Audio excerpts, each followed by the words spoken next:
আসসালামু আলাইকুম ভিউয়ার্স, আপনারা দেখছেন Rabiul agro farm YouTube channel. তো আজকের ভিডিওতে আমার খামারে কিছু দেশি মুরগির বাচ্চা আছে, তো এগুলোকে আমি রানীক্ষেতের ভ্যাকসিন করব আজকে। তো ভাবলাম আপনাদের সাথে শেয়ার করি যে আপনার রানীক্ষেতের ভ্যাকসিনটা কীভাবে করতে হবে বা কোন ভ্যাকসিনটা আমি করতেছি। তো আজকে আমি মূলত এই ভিডিওর মাধ্যমে দেখাবো যে আপনার রানীক্ষেতের ভ্যাকসিন কোনটা কীভাবে করতে হয় এবং করতে কী কী লাগে। তো এই ভিডিওটার মাধ্যমে আপনারা মূলত সরকারি যে BCRDB ভ্যাকসিনটা কীভাবে ইউজ করতে হবে সেই সম্পর্কে একটি সূক্ষ্ম ধারণা পাবেন। তো আমি সবার আগে যে ভ্যাকসিনটা দেখাচ্ছি, এই ভ্যাকসিনটা পশু হাসপাতালে আপনারা পেয়ে যাবেন। আপনার যে পশু হাসপাতাল আছে আপনারা এখান থেকে পেয়ে যাবেন। তো এটা মূলত বরফ দিয়ে আনতে হয়। আপনারা যখন পশু হাসপাতালে ভ্যাকসিন আনার জন্য যাবেন অবশ্যই বরফ নিয়ে যাবেন সাথে করে। বরফ ছাড়া কিন্তু আপনাদেরকে ভ্যাকসিন দেওয়া হবে না। আপনারা এখানে যাবেন এবং ভ্যাকসিনের কথা বলবেন এবং বরফ নিয়ে গেলে আপনাদেরকে ভ্যাকসিন দিয়ে দিবে। তো এই ভ্যাকসিনটা আপনার হচ্ছে মূলত 100 ডোজ হয়। তো আমার ওইখানে বাচ্চা আছে টোটাল 600, আমি 6টা ভ্যাকসিন নিয়েছি।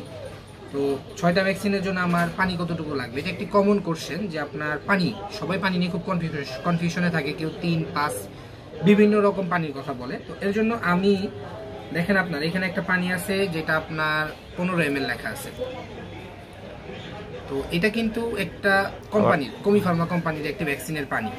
তো এই পানিটা আপনারা ইউজ করতে পারেন, আর এটা থেকে আপনারা বের করতে পারেন যে পানি আসলে কতটুকু লাগবে। এটা কিন্তু আপনার ইন্টারন্যাশনাল একটা ব্র্যান্ড এবং এই ভ্যাকসিনটা আপনার অধিকাংশ খামারিরা ব্যবহার করে বা অন্য যে কোনো কোম্পানি ব্যবহার করতে পারে।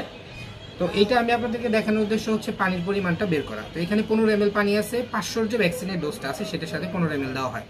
তাহলে নর্মালি কিন্তু আমরা বুঝতে পারতেছি 100 জন্য আমাদের 3 ml পানির প্রয়োজন, অনেকে 100 জন্য 5 ml এর কথা বলে। তো এখানে কিন্তু 5 ml করে পানি আপনাকে দেওয়া হয় না, এখানে আপনাকে 3 ml পানি দেওয়া হয়েছে। তো 3 ml পানি 500 ডোজ মানে 15 ml পানি। তো আমার যেহেতু 6টা ভ্যাকসিন লাগবে 600 মুরগির জন্য, তাহলে একটা 100 জন্য যদি 3 ml লাগে তাহলে আমাদের 600-র জন্য যে পানিটা লাগবে ওই পানিটা আমি এখানে নিয়ে নিছি। তো আমি কিন্তু এই পানিটা ব্যবহার করিনি, কারণ এই পানিটা ডেট চলে গেছে, শুধু দেখানোর উদ্দেশ্যে। আমি আপনার কি নর্মাল যে আপনার পানি আছে মাম পানি, আমি একটা কিনে নিছি। এই পানিটাও কিন্তু ফ্রেশ থাকে, আপনাদেরকে একটা ফ্রেশ পানি দিয়ে ভ্যাকসিন করতে হবে, বা আপনারা চাইলে কলের পানি ফুটিয়ে নিতে পারেন, জীবাণুগুলো সব নষ্ট হয়ে যাবে। এই পানিটা ফ্রেশ থাকে। তো এই পানিটা আমি নিছি, আমার যতটুকু পানি লাগবে আমি এখানে নিয়ে নিছি। এবার এই ভ্যাকসিনের অনেকে বলে খুলবো কিভাবে। তো দেখেন আপনারা ভ্যাকসিন যে কোনোভাবে খুলতে পারেন। উপরে যে আপনার হচ্ছে একটা টিনের আবরণ আছে ওইটা আপনাকে খুলতে হবে। আমি এটা টেস্টার দিয়ে খুলতেছি। দেখেন আপনার এই যে টেস্টার দিয়ে আমি খুলে ফেললাম। দেন এটার মধ্যে আমি পানি দিয়ে দিব। পুরাটা ভরতে হবে এমন না, আপনারা হাফ বা হাফের একটু বেশি দিতে পারেন। দেখেন পানিটা দিলে অটোমেটিক্যালি ইনজেকশন থেকে টেনে নেয়। তো আমার এখান থেকে মোটামুটি 2 ml পানি নিয়েছি এটার মধ্যে। তো 2 ml পানি নিলে দেখেন আপনারা অর্ধেকের মতো হয়ে গেছে।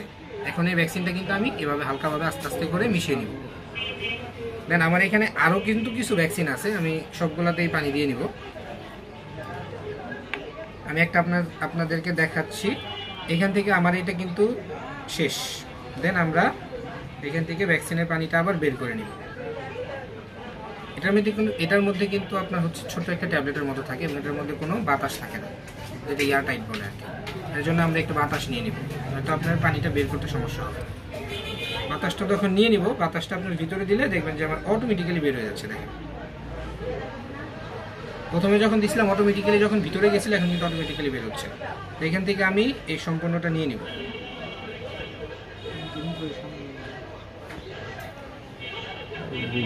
নেওয়ার পরে আমি যে পানিটা নিয়েছি আমি ওই পানিটা মিশিয়ে নিব। তো আপনাদের যদি 100 মুরগি থাকে আপনারা একটা ভ্যাকসিন মিশিয়ে নেবেন এইভাবে, আর এই পানিটা আপনারা ইউজ করতে পারেন। এই যে আপনার ডপার, দেখেন আমার কিন্তু ভ্যাকসিনটা টোটালি কমপ্লিট হয়ে গেছে 100-র জন্য, বাট আমার কিন্তু 6টা লাগবে, মানে আমি এখানে আরও যে 5টা আছে এটা আমি এখানে দিব, দিয়ে আমি এটা কমপ্লিট করবো। শুধু আপনার দেখানোর উদ্দেশ্যে আমি কমপ্লিট করে দেখালাম।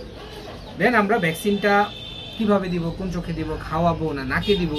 নর্মালি ভ্যাকসিনটা আপনার হচ্ছে কোন পদ্ধতিতে দিলে ভালো হয় আমি সেটা ভ্যাকসিন দিয়ে আপনাদেরকে দেখাবো। চলুন এখন আমরা তাহলে খামারে চলে যাই এবং ভ্যাকসিনটা আপনাদেরকে সরাসরি দেওয়া দেখাই কীভাবে ভ্যাকসিনটা দিতে হবে।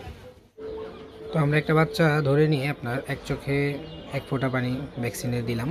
তো ভ্যাকসিন দেওয়ার পর একটু দেখবেন যে আপনার যখন চোখে 1 ফোঁটা ভ্যাকসিন দেওয়া হয় তখন মুরগির চোখটা একটু মিটিমিটি করে এবং মুখ দিয়ে ঢোক গিলবে, যেটাতে আপনারা বুঝতে পারবেন যে ভ্যাকসিনটা মুরগিটা নিয়ে নিছে। আর কখনো যদি ভ্যাকসিন এরকম পড়ে যায় চোখের উপরে, তো যদি এক এক ফোঁটা ভ্যাকসিন এক একটা মুরগির জন্য নষ্ট করা যাবে না, চোখটা একটু ধরে খুলে দেবেন, দেখেন আপনার আবার ঠিক মতো ভিতরে নিয়ে নেবে।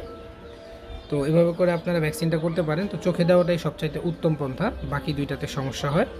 কারণ আপনার যদি চোখে বাদ দিয়ে আপনি দিতে পারেন নাকে এবং মুখে খাওয়াই দিতে পারেন। তো আপনারা যদি মুখে খাওয়াই দিতে চান ওই ক্ষেত্রে দেখা যাবে যে হাঁ করাতে হবে 2 জন মিলে ধরে। আর নাকে দিতে চাইলে আপনার নাকের ফোঁটাটা খুবই ছোটো, বেশিরভাগ সময় স্লিপ করে পড়ে যায়। তো চোখে দিতে আপনার একাই একজনের পক্ষে ভ্যাকসিনটা দেওয়া সম্ভব হয়। তো এইভাবে করে আপনারা ভ্যাকসিনগুলো করতে পারেন।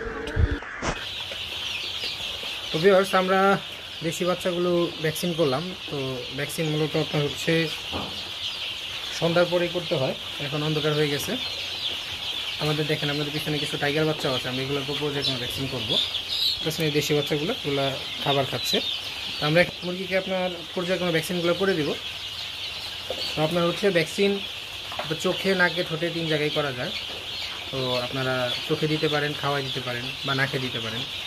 তো আমরা মূলত ভ্যাকসিনটা সবসময় চোখেই দিয়ে থাকি, কারণ খাওয়াতে গেলে আপনার দেখা যায় ঝামেলা হয়, বা নাকে দিতে গেলে একটু ঝামেলা হয়। তো চোখে দেওয়াটাই আপনার কমফোর্টেবল। তো ভিডিওটি ভালো লাগলে অবশ্যই লাইক, কমেন্ট এবং শেয়ার করবেন। সবাই ভালো থাকবেন। আসসালামু আলাইকুম।